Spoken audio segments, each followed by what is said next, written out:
శోభిత ధూళిపాల. గత 2 రోజుల నుంచి ఎక్కడ చూసినా ఈ పేరుని మనం వింటూనే ఉన్నాం, చూస్తూనే ఉన్నాం. అయితే ఈమెకు సంబంధించిన ఫోటోస్ సోషల్ మీడియాలో చక్కర్లు కొడుతున్నాయనే చెప్పాలి. 2013లో తెలుగు వారికి మిస్ ఇండియాగా పరిచయమై బాలీవుడ్‌లో ఎంట్రీ ఇచ్చి పలు సూపర్ హిట్ చిత్రాల్లో నటించారు ఈమె. తెలుగులో 'అడవిశేష్'తో 'మేజర్' మరియు 'గూఢచారి' వంటి సూపర్ హిట్ సినిమాల్లో నటించి మంచి సక్సెస్‌ని అందుకున్నారనే చెప్పాలి.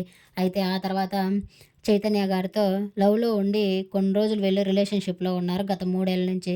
అయితే వీళ్ళు రిలేషన్‌షిప్‌లో ఉన్నట్లు తెలియదు కానీ కొన్ని ఫోటోస్ బయటకొచ్చాయి. అవి కూడా బాగా వైరల్‌గా మారాయనే చెప్పాలి. నిన్ననే వీళ్ళ ఎంగేజ్‌మెంట్ చాలా ఘనంగా జరిగింది. 9 గంటల 42 నిమిషాలకి.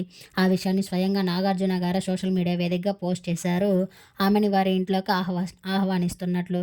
అయితే కొడుకు, కోడల్ని ఆశీర్వదిస్తున్న కొన్ని ఫోటోస్‌ని కూడా షేర్ చేస్తూ అవి కూడా సోషల్ మీడియాలో వైరల్‌గా మారాయనే చెప్పాలి. అయితే ఆ తర్వాత ఈమె కొన్ని ఫోటోస్‌ని షేర్ చేస్తూ ఒక పోస్ట్‌ని షేర్ చేశారు. ఆ పోస్ట్ ఇప్పుడు సోషల్ మీడియాలో వైరల్‌గా మారిందనే చెప్పాలి. "నా తల్లి నీకు ఏమవుతుంది? ఏమైనప్పటికీ నా తండ్రి నీకు ఏ బంధువు? నేను నిన్ను ఎలా కలిసాను కానీ ప్రేమలో మన హృదయాలు ఎర్రటి భూమి మరియు కురిసే వర్షం. విడిపోవడానికి మించి కలిసిపోయామంటూ పోస్ట్ చేశారు. ఆ పోస్ట్ ఇప్పుడు సోషల్ మీడియాలో వైరల్‌గా మారింది. ఆ పోస్ట్‌ని మరియు బ్యూటిఫుల్ ఫోటోస్‌ని మీరు చూసేయండి. ఈ వీడియో నచ్చితే లైక్ చేసి నా ఛానెల్‌ని